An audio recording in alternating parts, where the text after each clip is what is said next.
what's hard about it, and this is what I ended up saying last time, is that it starts out fine with lots of interesting phenomenology, and it's typical of Merleau-Ponty that he likes the descriptions that Husserl has, that Thurler and Kafka and the Gestaltists have, and he likes the descriptions of the weird pathological phenomena in Schneider that Gelb and Goldstein give.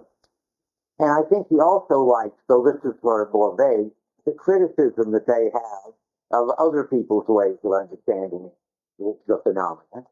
But then in the case of all three of these guys, he doesn't like their analysis of what's going on, what explains all these phenomena that they're describing. And of course, it always turns out to be that they are still too much trapped into some kind of empiricist or intellectualist issue, way of looking at things. In Husserl, it's too intellectualist. In the Gestaltists, it's too empiricist and naturalist. And in Gelb Goldstein, it's, I guess, both. They're the worst of both worlds, but they're also the most interesting because they've got such an interesting phenomena to study. Now, and the only way to keep track of what's going on is to always ask yourself, what's he agreeing with as he's doing this? And this is what's so hard in the Gelb Goldstein stuff we're going to do today. And what is he saying is wrong with it? And at least you can keep that is your kind of beacon. I'll keep telling you this. I mean, it's always the conclusion's going to be they don't have being in the world. They can't understand the phenomena they're talking about because there's a more fundamental phenomena that they don't know anything about, that only Merleau-Ponty and somebody whose name is hardly ever mentioned, Heidegger, knows something about.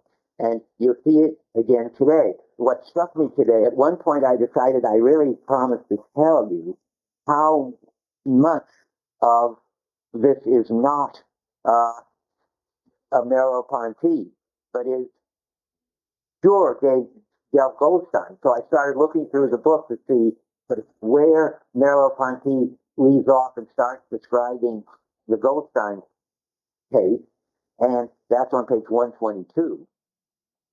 And then I kept looking and looking and looking and looking. Where does he finally stop expounding Goldstein and explaining it from his perspective? Well, on page 140. That's almost 18 pages of what you're reading is not what he thinks. However, it's a valuable step toward what he thinks because it, one, shows sort of phenomena that you've got to take account of, and two, shows how you can't take account of it unless you've got being in the world. So that's going to keep him busy for 18 pages. Okay, let's go back in the light of what I just said, and in general, trying to make sense of him, to any old place where he says being in the world. Those are the magic words that mean, now I'm going to tell it to you my way.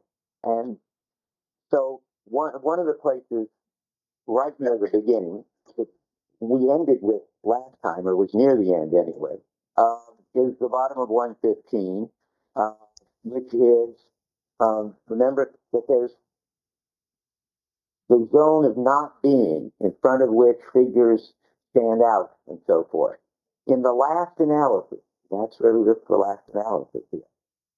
If my body can be a form, if there can be in front of it important figures against indifferent backgrounds, which is all that the Gestaltists see, and it's great that they see it, this occurs in virtue of its being polarized by its past, by its existence toward them, of its collecting itself in the pursuit of its aims. Now remember, all that is always the involved story. I mean, the thing that he says the Gestaltists don't have is always the pursuit of its aim. The movement, what I keep saying, the movement toward optimal grip. The fact that there is something that it isn't just the way the visual system works that you have to study, it's the way this whole organism works, geared into the whole world. That's so all those phrases are important. The polarization of its past into the world, existence towards them, that is, in a way, existence in the past for whatever they're doing, and it's collecting itself in pursuit of its aims, So the body schema, and you got to remember all the schema, is finally a way of stating that my body is in the world. And then again, of course, one's own body is a third term always tacitly understood in the figure ground structure. It's behind it, so there's a deeper ground behind the figure ground structure, he's telling you. And it's called being in the world. I wanted to stop for a second. That was all review. Well, maybe I should go on with the review and then stop for a second. And this special kind of background is also what he calls bodily space. And bodily space it is got these three, I think I said this, but I can say it again, three unique characteristics. I just said the first. It's the background for ordinary figure ground experience.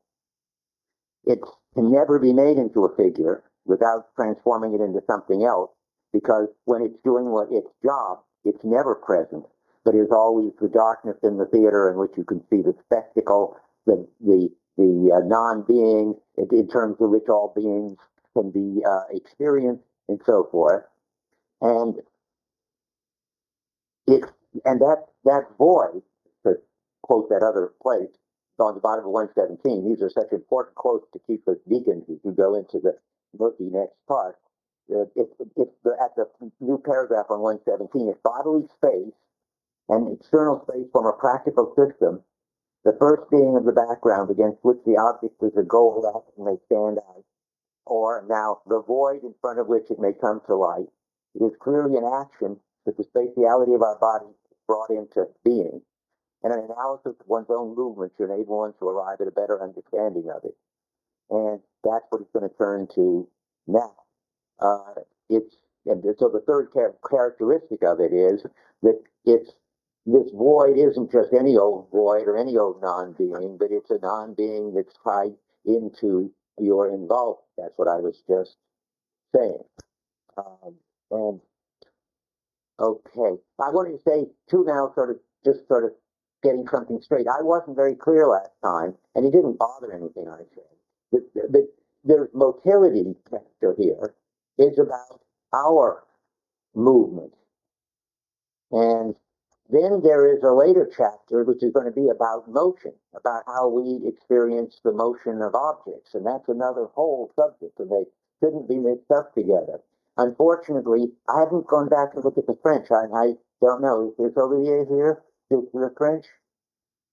Help. How can we go on without Olivier? And I was going to ask him, does the French have a distinction between movement and motion? The German does have it, Bewegung and Bewegtheit, but I don't know. I can't think of any French that makes that distinction. That makes it harder to see with the two issues that are so separate. But I guess our English translation has it in terms of, we could look at the French and see what's the name of this chapter, which gets called motility. Put on the table of content. It should be in the table of content. What?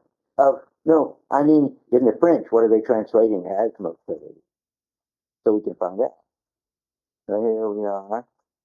Spatiality du corps propre et la motricité. Okay, it looks like motricité is going to be his word, the French word for body movement. We don't have it terribly clear in English. We can talk about the movement of the heavenly body. So we got to talk about the motion of the planet. Anyway, so then later, there's going to be a lot of talk about the experience of the motion of other things. I'm not even going to try to find out where that is. I just want to keep it straight that there are these two different issues and keep clear which one we're at. That's no problem. I just wasn't focusing on it last time. Now, another thing that is not a main problem, but in office hours, I was asked a sort of interesting question about why are we calling this body, which is the body schema, which is our general way of having a world, which we share with everybody else, which accounts for why we see the same colors and the same constancies and brightness and shapes and space and time as everybody else, and which he talks about later. I don't think we've seen it yet, the way one experiences in me. And that's just another way of saying that what the body schema is what we've all got. It's in sort of more contemporary and more neurojargon, it's the perceptual system. The perceptual system isn't yours or mine, and the body schema, which is the way the perceptual system actually gets lived, isn't yours or mine. So why does he keep talking about my own body?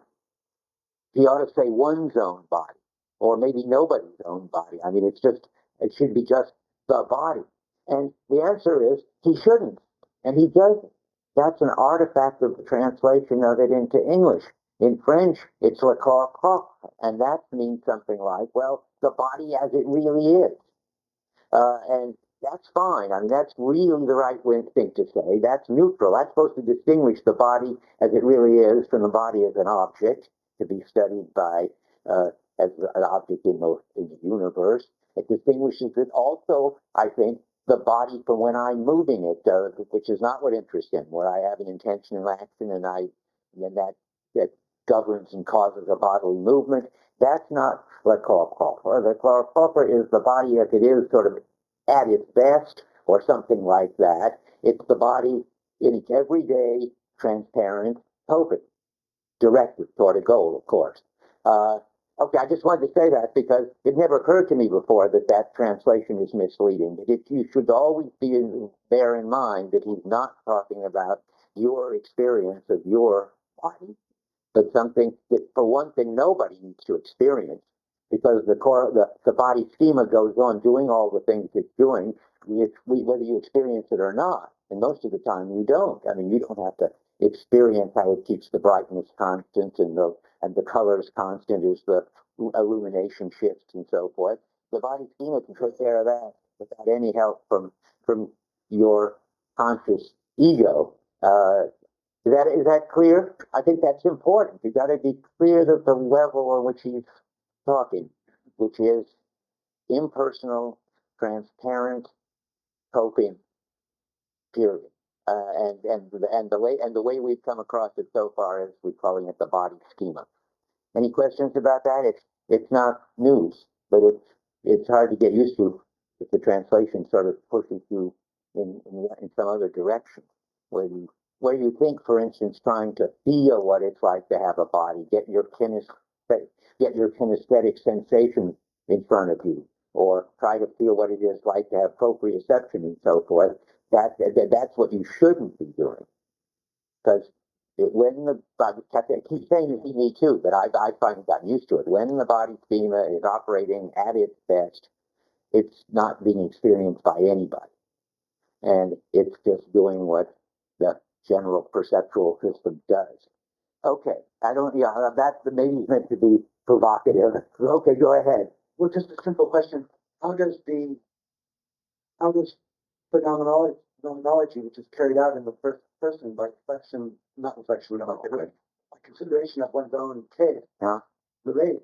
Okay, How good. can there possibly be a source of knowledge about this mind-independent thing in itself? This came out in office hours too, in an interesting way. I was asked the question. Where's Agnes here, who was the one who did all that? Asking these good questions. Anyway, the answer's got to be that Merleau-Ponty does it mostly by talking about breakdown cases. That's why there's all this pathology is in all around. You can see it by seeing what it would be like not to have it. And that's what he's going to do. All this talk of Schneider is an illustration that it all points towards something that Schneider has but he's not aware of and we're not aware of, namely being in the world. But when you don't have it, look what a mess you're in. That's the first thing to say. But the second thing to say is, and notice he's doing this breakdown business even in the simple case of the ship and the masts and the trees, if you saw. When you want to slow down the microsecond that it takes you to take in a new scene, which you don't just automatically take in, you've got to organize it. And the Gestaltists know that, and Walter Freeman can measure how long it takes. But Merleau-Ponty can't tell you, go look at it, because you're in a familiar world in which you're and you come from a place where it's already organized into a place where it's going on just as you expected. But he'll give you a breakdown case to slow it down. Or the other breakdown case we talked about in a museum facing a new kind of painting, presumably. You have to let your body push you around for a while till you get to the right distance to see it. You can't count on your normal distance to see the thing on the wall as a normal object, and so it slows down that. But now there's a big problem behind that, which you probably would ask next if I let you, which is, how do you know that these breakdown cases point to something else that you're not experiencing, which is really the basis of them? Well, one way, and that's why I mentioned the trees and the math, is some of these breakdown cases, it's a matter of degree, which is nice. I mean, you can sort of find intermediate cases to talk like Wittgenstein, from the masked boat case to the case in the museum to the case where you just turn and there everything is where you expect it to be. And if you lay out all these intermediate cases, you can then feel convinced that the breakdown case is not a revealing something else that goes on when there's something wrong. That's how the masked one works. It's different with Goldstein. His breakdown case is definitely revealing something that isn't there normally at all. See, there are two different kinds of breakdown. And that case, you can't say, you want to sort of gradually find that somebody is badly damaged. But you can do two things, I think. One, you can just use it to point to something that's missing, which is how he's using it. You can also do it better and better. Schneider is such a mess because he's got too many things wrong with him.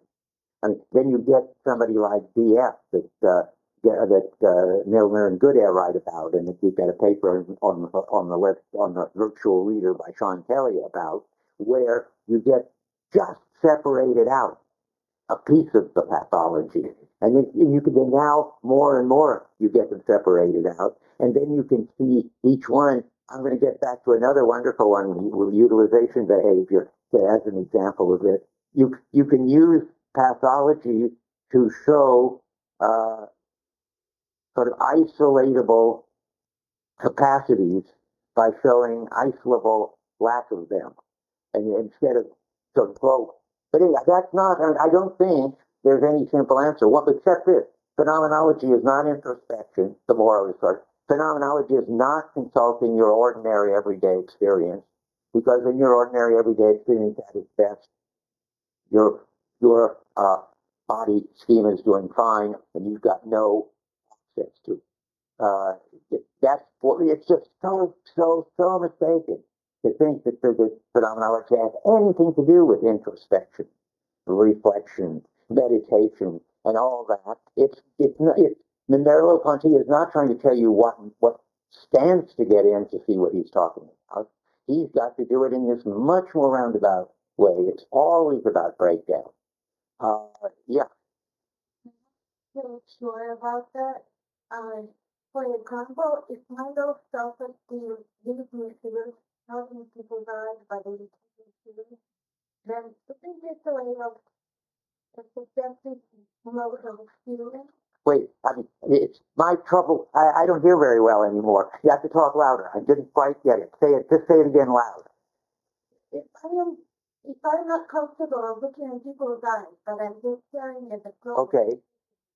Isn't that a mode of subjective way of experiencing the world, my own being in the world? Well, I guess I've got several things to say. One, if it was, it wouldn't be interesting to Merleau-Ponty. It would be too, I don't know what Antic Heidegger would say. It would be too specific, and he's interested in the general structures we share with everybody. But I think the more interesting thing to say with you is that you wouldn't normally be aware of that. It's transparent. And now, and if you become aware of it, I bet he would say, it's as if you were viewing yourself as an outsider would view you. Yet you can do that. But insofar as you're just engaged in doing it, I think he would say it is invisible to you that you're doing it. Once you've got your attention sort of called to it, you can catch yourself doing it. But I don't see that that's got it. Surely all of phenomenology isn't like that, catching you doing some specifically individual kind of thing and then making you notice it. I don't think. I mean, why should it? I mean, it's got to be general. It's not about you and me. It's about the corps. It's about the body schema. It's about the perceptual system.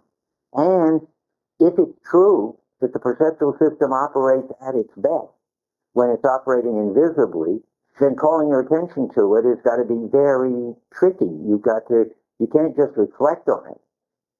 Well, what I was pointing at is that if you like the observation of my own living, so it is, I can, even though I'm not explicit about it, it is, I would never be able to get out of it.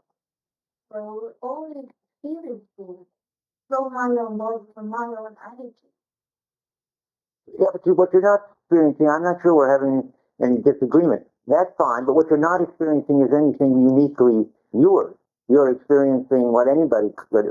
Merleau-Ponty is interested in this only at a level at which if everybody were not looking in people's eyes or looking at their shoes, and if that was some kind of structure of human beings, then he'd be interested. But otherwise, that's nice, and somebody could write a kind of like Sartre writes about in La Nausée. You could write about, well, that's an interesting example. La Nausée is a kind of, in Sartre's book, nausea is a kind of phenomenology of a particular person with a particular psychosis. It's interesting because it happens to be a psychosis he thinks which reveals the world as it really is.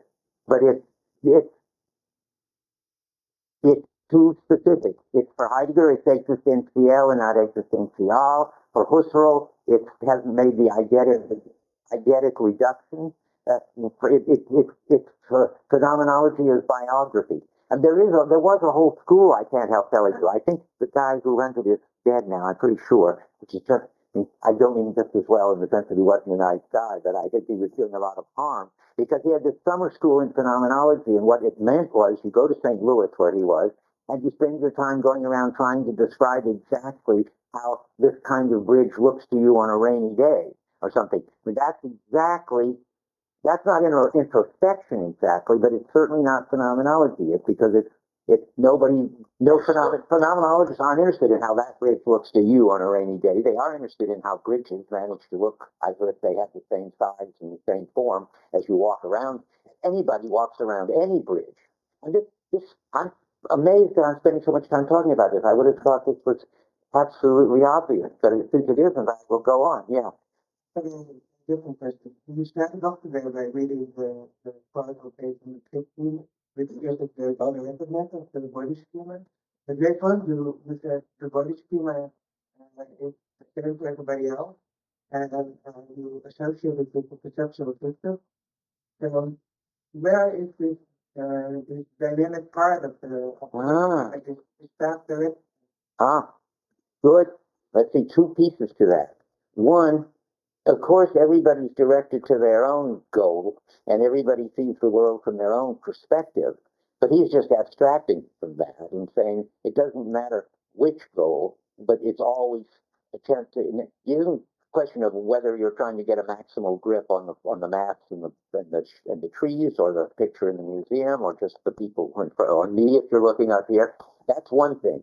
So sure, it's always goal directed. It's always trying to get a grip. That's one story.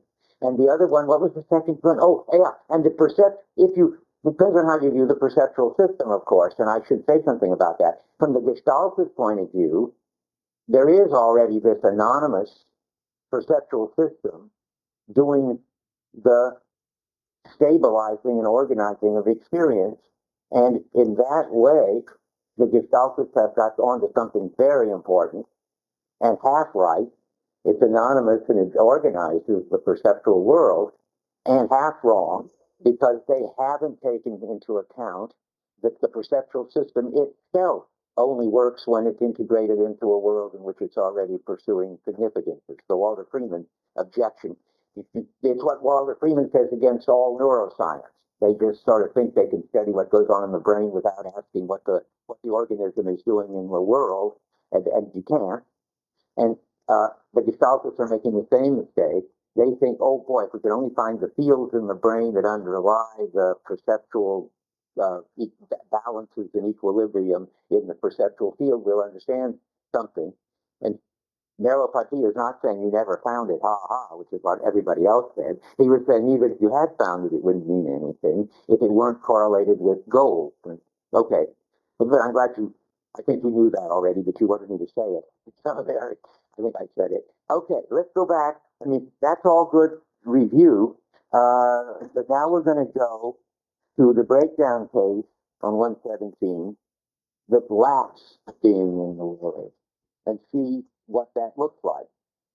And we're going to see it by way of seeing the sort of the best Gestalt neuroscientists dealing with this interesting case of the guy called a patient at the top of 118, who was later called Schneider. Just occurred to me, for what it's worth, Schneider can't be his real name, but it's funny that they named him Schneider because that in German means cutter, and he cuts these wallets. I suppose that's no accident. By the way, Schneider was a good friend of Gurvich's. Remember I mentioned Gurvich? Gurvich used to walk Schneider home after Gelb and Goldstein had been studying for a while. So since I shook hands with Gurvich and he's a buddy of Schneider's, you are buddies of Schneider's from secondhand, but I don't feel any more interested in his weird case. I never asked Gurvich about him at all. I feel now I wish I had, and that would have been fun to hear more. But we have plenty about his world. Okay, let's go now to the whole story of Schneider. Let's see where I am.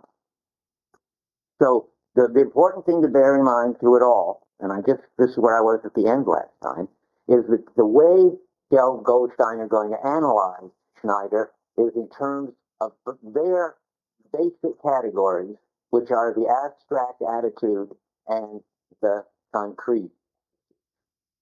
And we'll see in more detail in a minute what that means, but roughly that means there's this involved coping attitude, and there's a detached attitude in which you can step back from your involvement in your coping and describe everything, including your own body. And that they think that roughly, I think they think, I was trying to figure that out for sure. As you read it, see if this is true. They think that Schneider's got the concrete attitude, but he lacks the abstract attitude. And Merleau-Ponty thinks Schneider hasn't got either one because one, he lacks something that without which you couldn't have either of them. And secondly, he hasn't got either one because there are no such things. They're abstractions, the concrete and abstract attitude, from being in the world, and there's I can't resist saying this now because I might forget later, but what the concrete attitude would look like if there really were such a thing is something that Eric has showed me neuroscience of, that Merleau-Ponty didn't know. I think he would have found it fascinating. What would it be to be in a concrete attitude in which you are, and all, I will get to it, but the concrete attitude is well, maybe we should read it. Here on page 122. And it sounds just, it is Schneider. And it is, I think, what they think we all have. So he's cutting these wallets and sewing them together. And then about 10 lines down, the body is no more than an element and a system of the subject and his world. The task to be performed elicits the necessary movements from him by a sort of remote attraction. Well, that's sounding sort of close to right. I mean, I say things like that all the time when I'm trying to explain how we respond to affordances. And I think I may have already said the house in Homer. Did I mention Homer already, my favorite example? I did. Okay, yeah, that's like their arms flying out to the food in front of them. Schneider is just like the hungry Homeric heroes. So there's a remote attraction, but as the phenomenal forces at work in the visual field elicit from him without any calculation on my part, the motor reactors that establish the most effective balance between them, and so forth. That's a good gestaltist account of Schneider and the affordances. But and if you had that and no abstract attitude, just pure Schneider response to affordances, pure concrete attitude, how would it look? Well, I had no idea until Eric showed me this pathology, something called utilization behavior. People who have a certain brain damage are so pulled in by affordances that they take up whatever is around that is sort of saliently afford doing. So if you put an apple on your desk while you're interviewing them, if you're the doctor, they eat the apple. If you put glasses on the desk, they put on the glasses. Sometimes they have as many as 4 pairs of glasses on by the end of a session with the doctor. I mean, the examples are wonderful. If a streetcar goes by, they take it, whichever, not, never mind where it's going, for jumping on. And my favorite example is, it's sort of sexist, but it isn't, I didn't make it up, it's just the way the world goes. If they had a man who was a patient like this, and they took him into the room where there was an unmade open bed, and he got undressed and went to bed, because that's what beds are for. And they took us, then separately, they had a woman patient, took her into this room, and she immediately started making the bed. So you can see that different people see different affordances depending on the culture that conditioned them. Anyway, that's pure responding to affordances. That's clearly not what we do. And Schneider's clearly got something wrong with him, even when he's described like a Homeric hero, just in there doing the wallet. And we will, and so on the other extreme, I haven't found an example. There would be, I'm sure, some kind of pathology of pure abstract attitude, in which somebody would have a completely detached view of themselves and everybody else sort of from nowhere. I mean, they can't quite achieve God's point of view, but they would be constantly in a kind of detached theoretical relationship. Maybe there can't be any such person, because, or at least they'd have to be hospitalized, because they wouldn't be doing anything. Nothing would attract them to do. Well, no, they would be, when they did anything, they do it because they figured out that this was the time, for instance, to eat, and that you eat by putting the food on the fork and putting the fork in your mouth. Maybe there are such pathologies. If anybody knows, let me know. Yeah. Mafia describes something. Oh, really? Damage the emotional parts of the brain that are unable to act on the effective coloring of the world. They literally have to decide consciously to do anything, and therefore, often because they can't set goals, can receive reports that they don't do anything. Okay. An incredible amount of time to it, difficult amount, very difficult to do it. So that's good. That's good. Well, they would be going out toward the pure abstract attitude. I'm setting this up so that later you can see why Merleau-Ponty is going to want to refute this. He's going to want to say, in effect, these two attitudes are very weird, extreme things, attitudes. They're not our normal attitudes, and moreover, you can't get how would you get your normal attitude just by sort of bumping these two extremes together, which is what all that Goldstein can do, since they don't have an underlying thing called being in the world, of which these could be sort of degrees of going toward abstract or going toward involvement. And that's the basic idea from his point of view. You can't get sort of pure receptivity where you're just responding like the utilization behavior to whatever goes along, together with pure spontaneity, whereas free agent, you're choosing what to do and how. Yeah, you can't get those two things together in any understandable way to explain the thing we've got, namely not just responding to each affordance which pulls us in and completely, and not standing outside and having to make up our minds about whether anything is worth pursuing at all. You can't get those, if those are the only two possibilities you've got.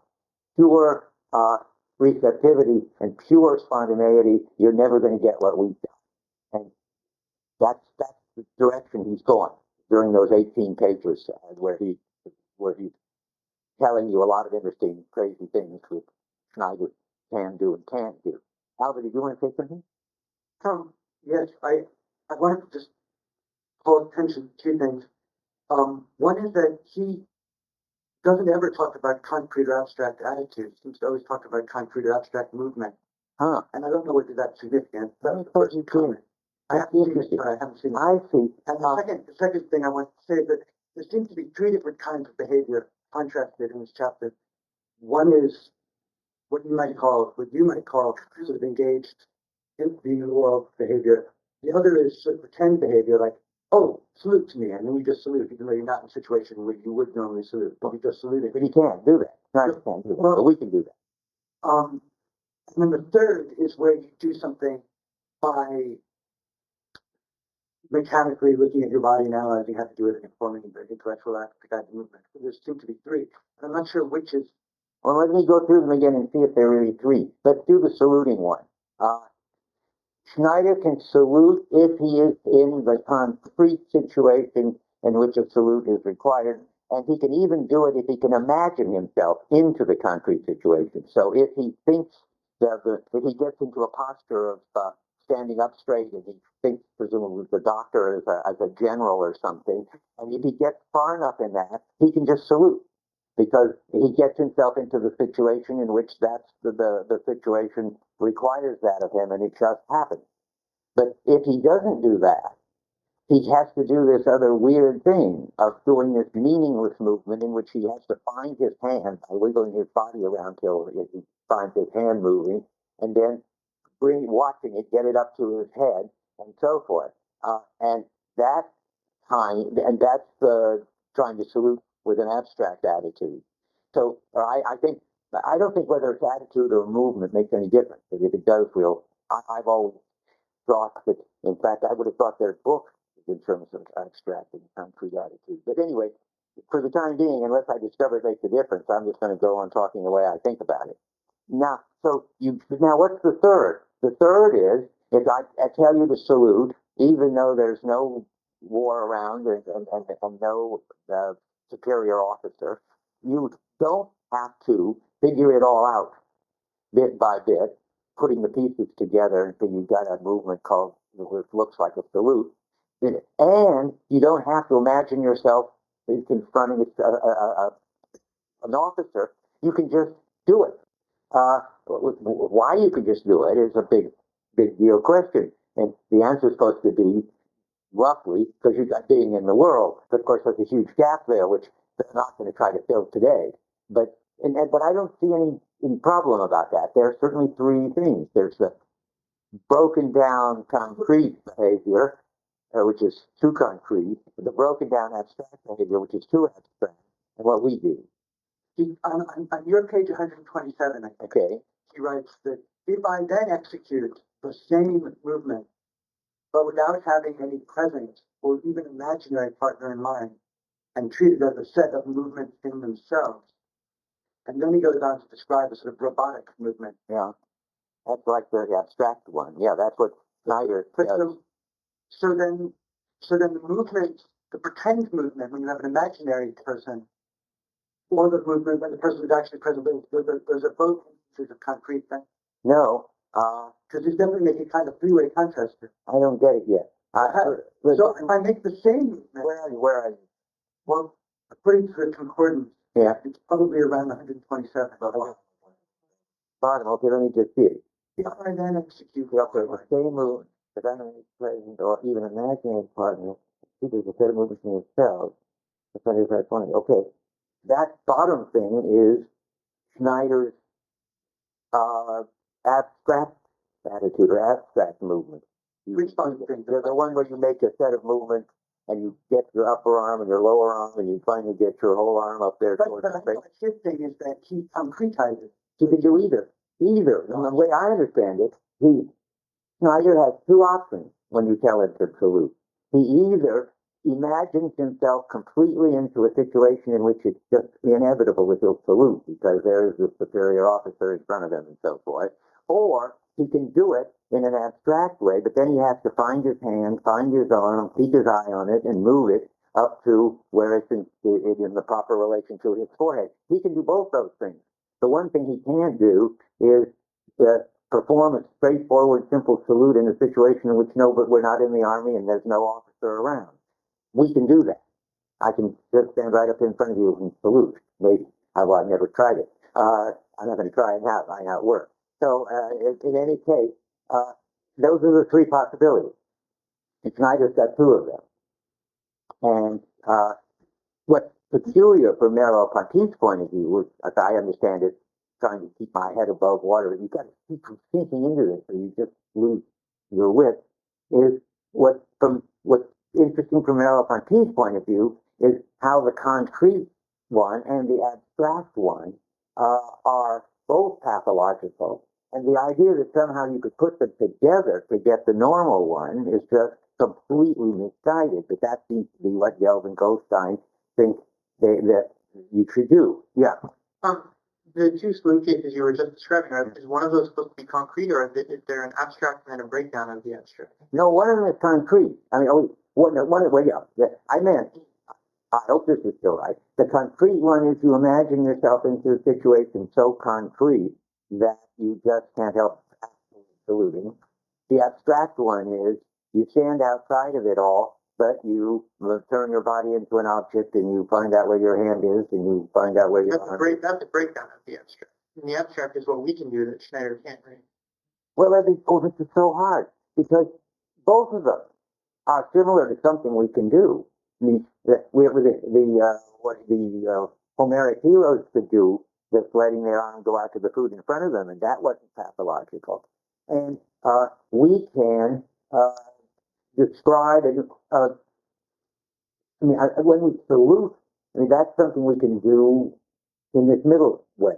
But you could do something that wasn't pathological but was abstract if I asked you to perform some movement that you're not used to and so forth. And it needn't be pathological, I think. But the trouble is that we don't do that much of either of these things because they're not normal, and Schneider has only those two things. I'm just wondering if there's three categories of movement here or two categories and breakdown cases of each category. Okay, now I see the point. I think, now again, oh boy, that's because you got to ask it from Gelb Goldstein's perspective and from Merleau-Ponty. From Gelb Goldstein's perspective, there are two kinds of movement, and each of them is, well, I don't know yet. And they seem to be pathological in Schneider's case. No, I'm not sure. No, maybe not. I guess I'm just going to figure this out. There are two kinds of movement. One of them is you respond to the affordance of the concrete situation. Schneider can do that. We do that.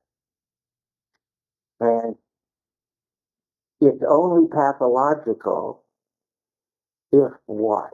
If you are locked into the situation in something like utilization behavior. Schneider is more like an animal. An animal can only respond when it's hungry, their food, it just has to eat it. Schneider has that. Now, what would keep it from being pathological that way? Well, you sprinkle in a little abstraction. The way I think Gelb and Goldstein think about it. I mean, it's only pathological when it totally lacks the ability to not respond to the situation or move from situation to situation. Where would it get that? It needs a lot of abstract stuff put in. Then it can move from situation to situation and not get pulled into the situation. And now comes more a hard question that you're asking us. And what is this abstract thing when it's by itself? Well, I think the answer would be, it would be this weird thing of having to find out sort of what your goal was, where your body was, and how to get from one to the other. Why don't we normally do that? We don't do that because we've always got a lot of the involved parts sprinkled in. And so our normal way of reacting, this third way, is a mixture of the abstract way and the concrete way. I think that's how Goldstein understands it. And Merleau-Ponty thinks that big step ahead of everybody else and hopeless at the same time. Yeah. I don't know if this will help, but on the same page I read from before, he writes concrete movement occurs in the realm of being or the actual. The latter, that's to say, abstract movement occurs. I'm sorry, I lost it. Okay, the first adheres to a given background. Concrete adheres to a given background. Abstract throws out its own background. And he says that same thing in a different way. Yeah. So imaginary behavior, like waving to a non-existent friend, is abstract behavior. Because you're making up your own background, but relative to that made-up background, you're engaged with the background, with the world. Well, I see what you're saying. That is a funny case about Schneider.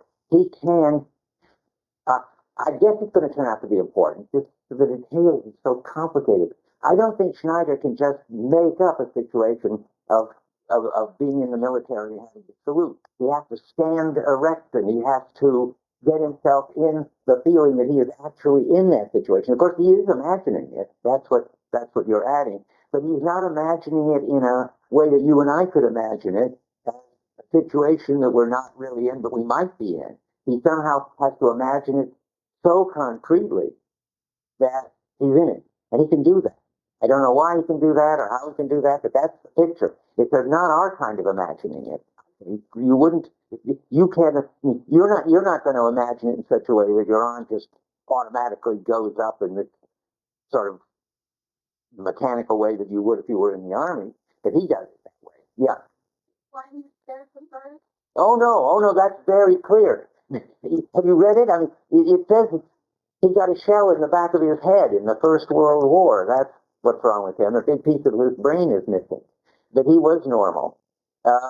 And you're absolutely right, I think, and a very interesting question you're asking. I think they answer it, but I can't remember. But the question would be, can he learn new skills now? Would be related to your thing. And the answer is, I believe he can't.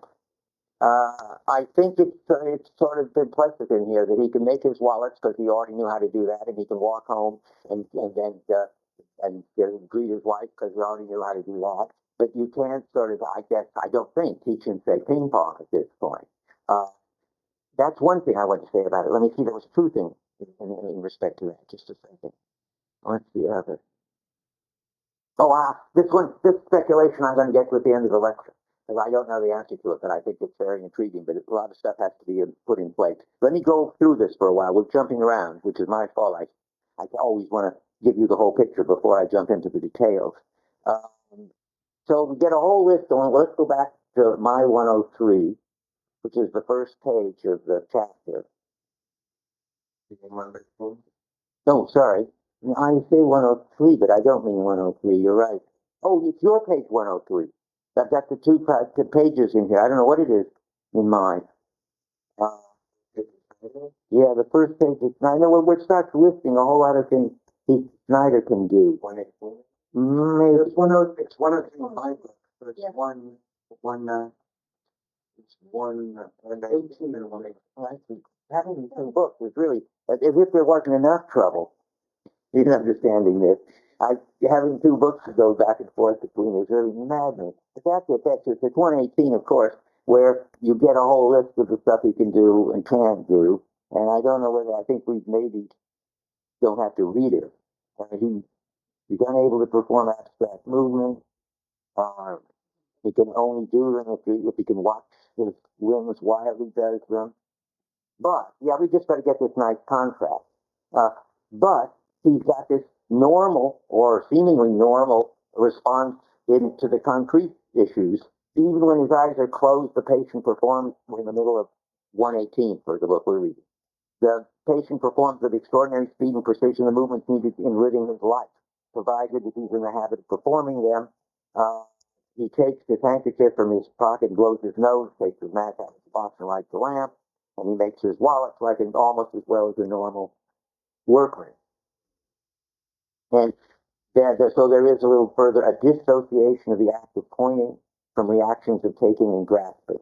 And of course, the famous paper, which we do in the background of what we're reading and what gets mentioned every once in a while, is Zeigen and Geisen. It's pointing and grasping. The amazing thing about Schneider is he can grasp his nose with no problem at all. And when he blows his nose or when a mosquito lands on his nose, but he can't point to his nose. And Merleau-Ponty, about Goldstein and Merleau-Ponty are asking the question, what in the world kind of situation is this? And the answer seems to be he's got the concrete attitude, which enables him to simply be involved in the situation and do the appropriate thing at the appropriate time in the appropriate way with skill. But he hasn't got the abstract attitude, which is to sort of stand back and sort of look at himself from a distance and just point at his nose, even though there's no reason. Another example, by the way, I think is interesting, which will come up in a minute. Remember, he can go to the door and go out if you tell him to. but he can't go just up to the door and then stop. And why? Because if you're performing a concrete movement, it's, remember, magically at its end. He can only start to go through the door and go out because he starts to go through the door to go out from the moment he starts going, and his hand and his body are all set up like that. And he can do it because he's already pictured or already set to go out. But if you ask him just to go as if you were going to go out the door but stop at the last minute, then he hasn't got the goal magically already ahead of him to organize his behavior, and he can't do it. In other words, only if he's involved in going out the door can he just go out the door. If you ask him to go up to the door but then just stop a little bit before, that's an abstract movement. Then he has to view his movement not as just letting the goal grab him and pull him to where he wants to go. He has to know where he is at every moment and know where he is when he gets to the door and stops. He can't do that. Sort of neat. And the hour will get there. Why do I keep getting ahead?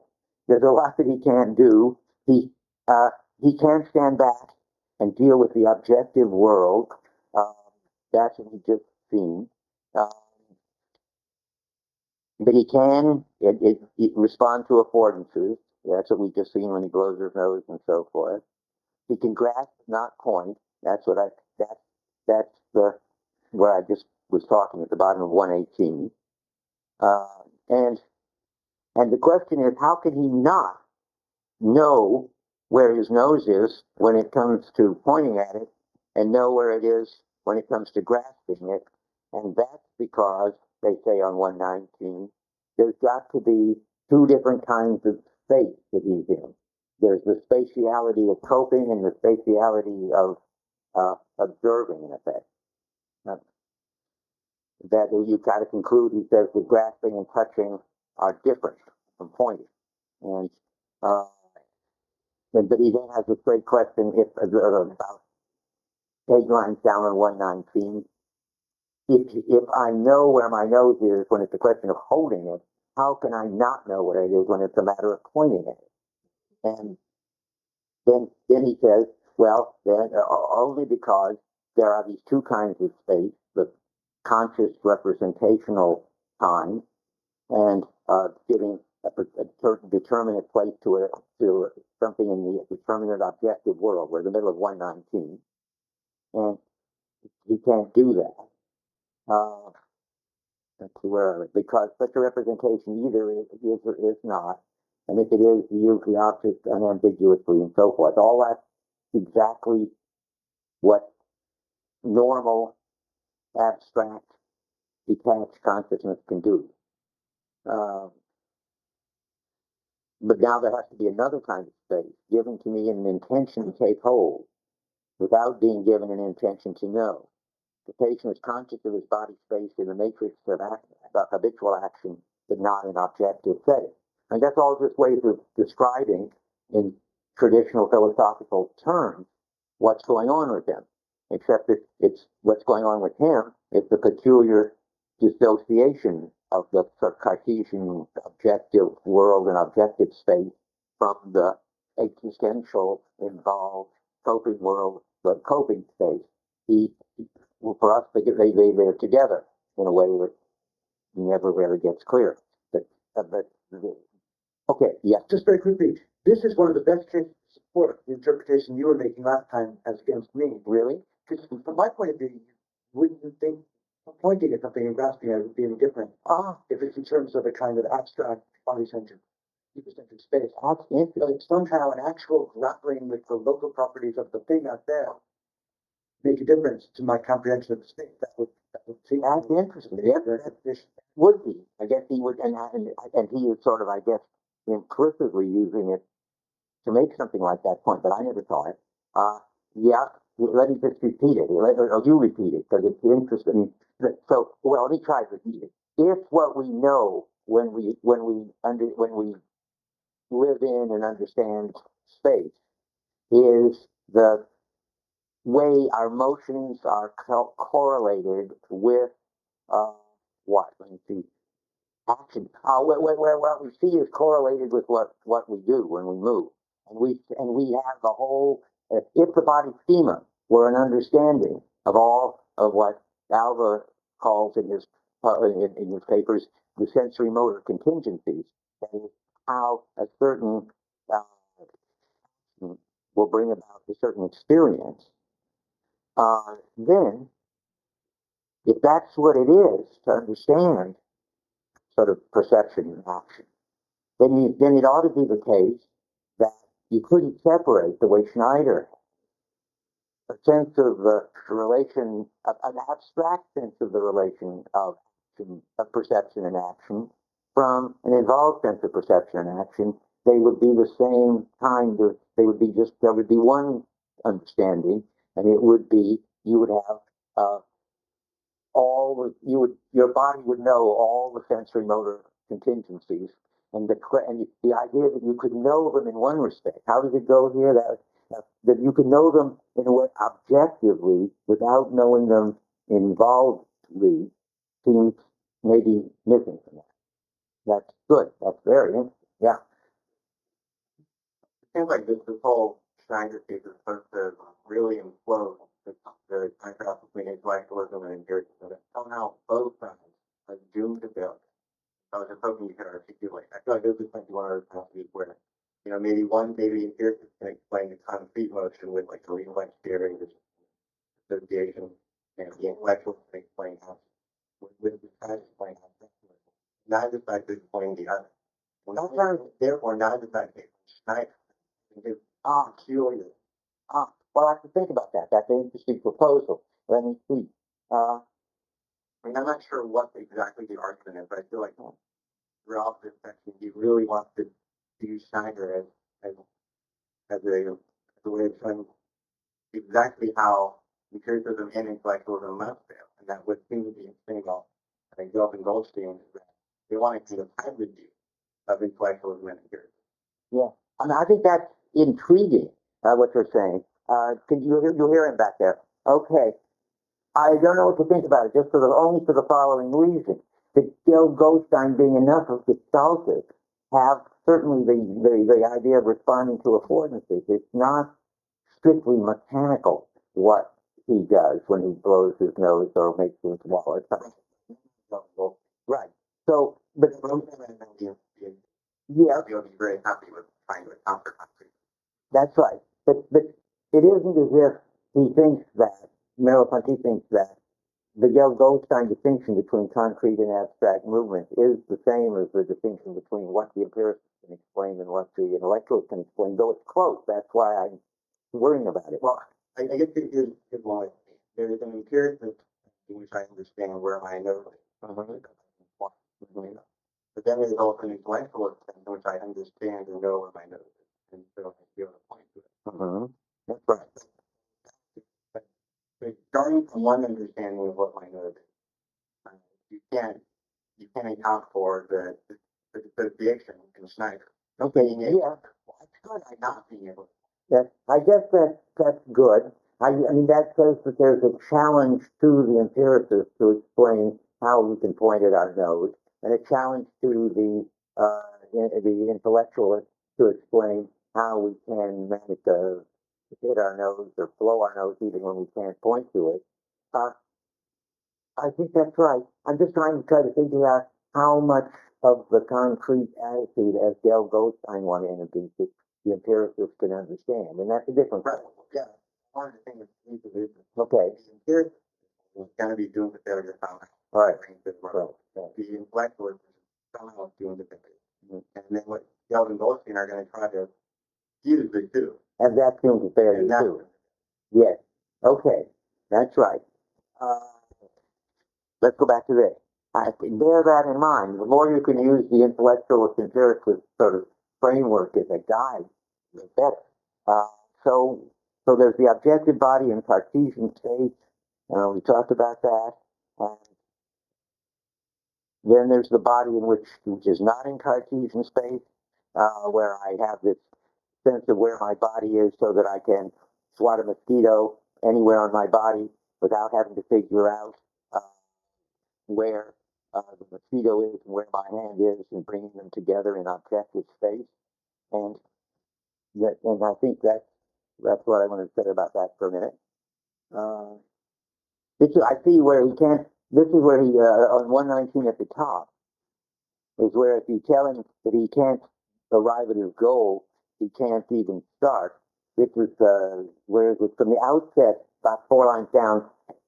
From the outset, the grasping movement is magically its completion. This is again what we keep hearing. He can begin only by anticipating its end, since to disallow taking hold is sufficient to inhibit the action. That is, if you can't go all the way and knock on the door or turn the doorknob, then you can't even start.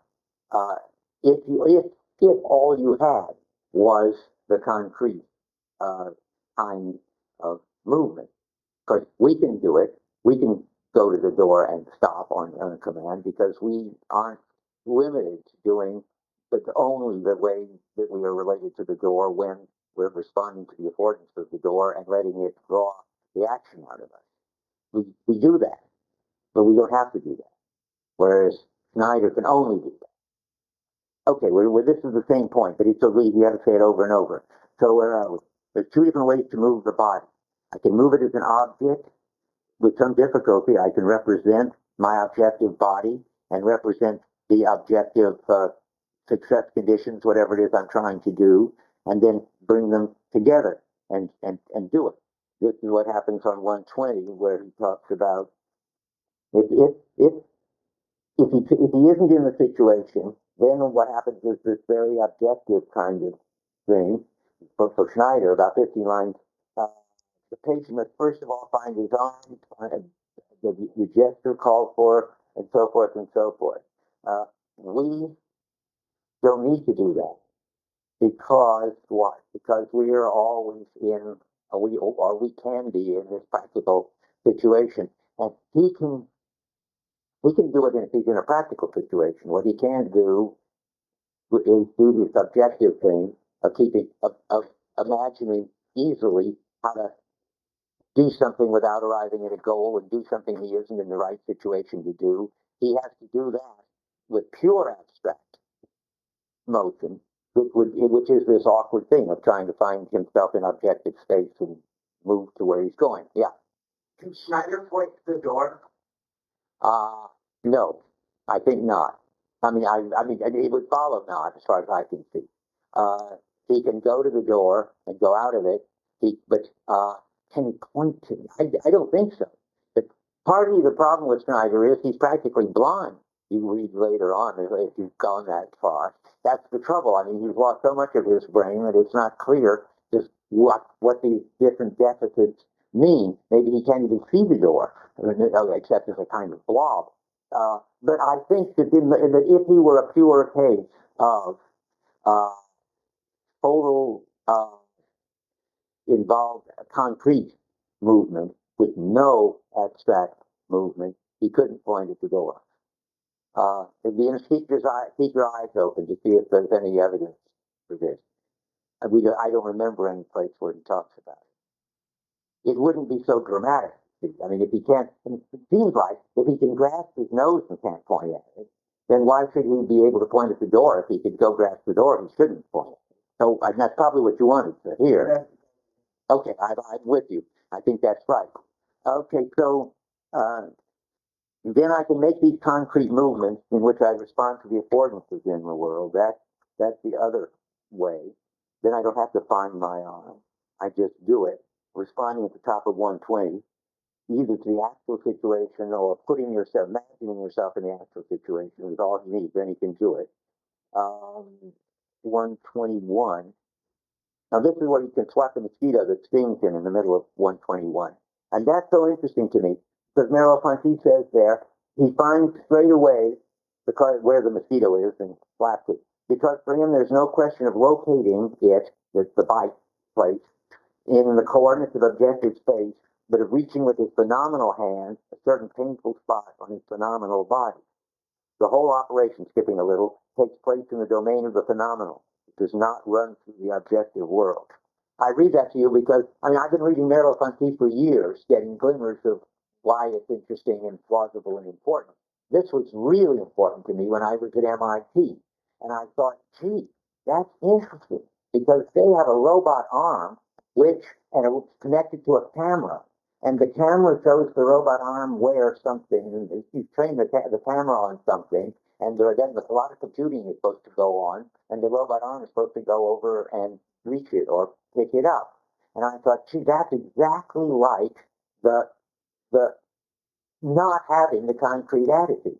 That would mean that that would be like swatting a mosquito bite by figuring out where in objective space the pain was on your arm or the mosquito, and where in objective space your hand was, and then doing an immense calculation with all the degrees of freedom in your shoulder, in your elbow, in your wrist, in your hand, and finally figure out how to get your hand from here over to here.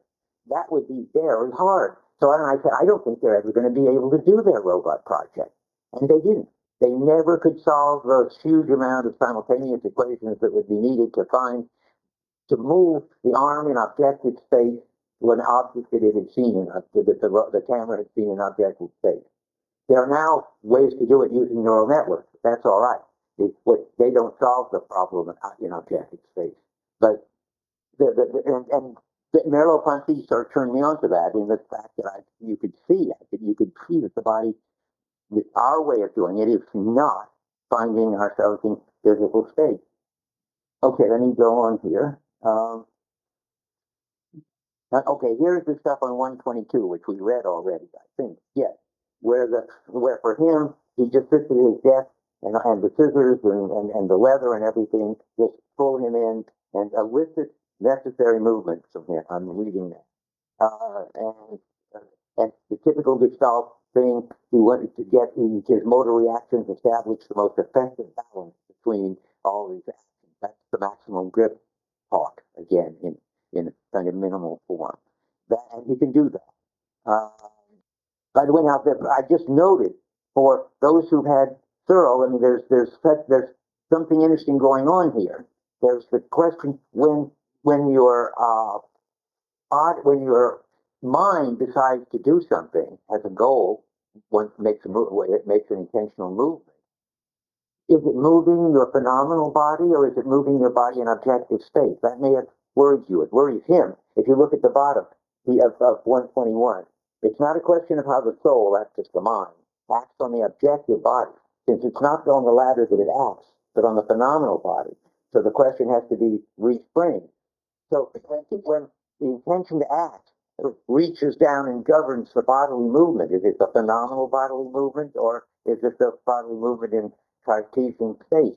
I think that's a problem. That's what I think. And he thinks that's a big problem.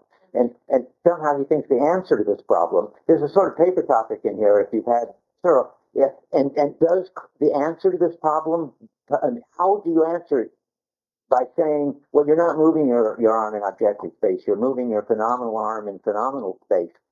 Is that an answer that Searle could accept? Is that a devastating criticism? He wouldn't accept. He wouldn't accept that. Any more than he thinks that your pain is in your foot, when he thinks your pain is in your brain. Okay, the same problem is there, and so is the footnote. I remember I said I would tell you the footnote where he's talking about reaching down and governing in a way that is exactly like the criticism of Searle. This is only, I don't want to spend a lot of time on it because I know it's only interest some of you, but it definitely ought to interest some of you. Where are we? Okay, 138 in ours and 139. Whoop. 138 and 139 in this one. Give us a concordance. It's 138, 139 in yours. Then it is 160, 161. Okay, 160, 161. It is? No? We're having a problem. Where are we? Sorry. Now, in my book, in the old one, it's one. Yeah. Anyway, I found it. I don't know what the right story is. Maybe I said something wrong somewhere. It's 138, 139 in the old book is what I want. And that, now tell me where that is in the new book. 159 and 160. Okay, let's try that. 159. Yes, that's right. And that's all about how the representation of the movement can cause the movement.